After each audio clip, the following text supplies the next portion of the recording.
नमस्कार, हम निकी तिवारी आप सबके आपन चैनल पारंपरिक लोकगीत से अभी आप सबके सुनातनी छठ के गीत सुधीर चौबे जी के फरमाइश पे गीत बात आप सभी गीत सुनी। आशा करते हैं गीत आप सबके बहुत पसंद आई। अगर पसंद आई तो चैनल के सब्सक्राइब कर लें, लाइक करें और बेल आइकन जरूर दबाएं ताकि हर गीत की नोटिफिकेशन आप सबके लगे पहुँचे। का चाही बास के दौरवा दौरा लचकत जाए, का चाही बास के दौरवा दौरा लचकत जाए, का चाही बास के दौरवा दौरा नारियल के भार, का चाही बास के दौरवा दौरा नारस के भार, का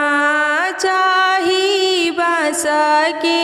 दौरवा दौरा के रवा के भार, का चाही बास के दौरवा दौरा सुथनी के भार, का चाही बास के दौरवा दौरा हरदी के भार, का चाही बास के दौरवा दौरा सिंहड़ा के भार, भराई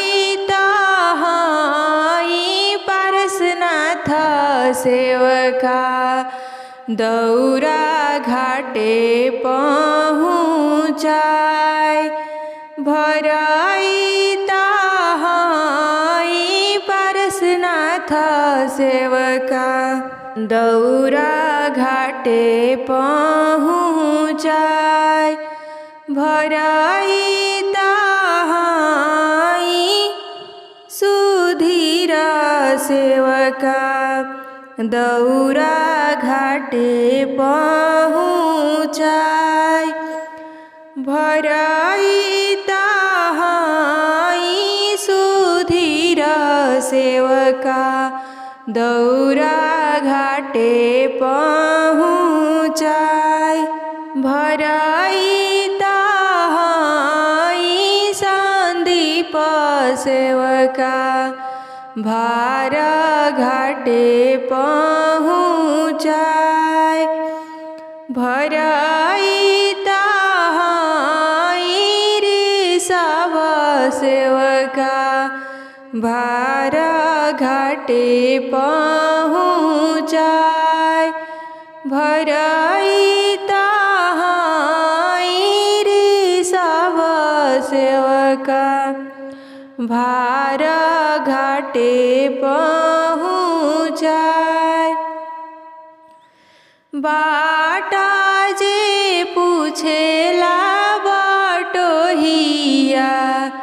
ई भर के करा के जाए, बाटा जे पूछेले बटोहिया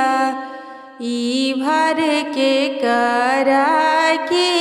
जास,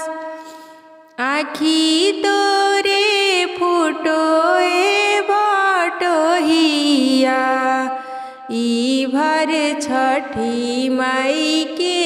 जाय, आँखी तोरे फुटोए बटोहिया ई भर छठी माई के जाय।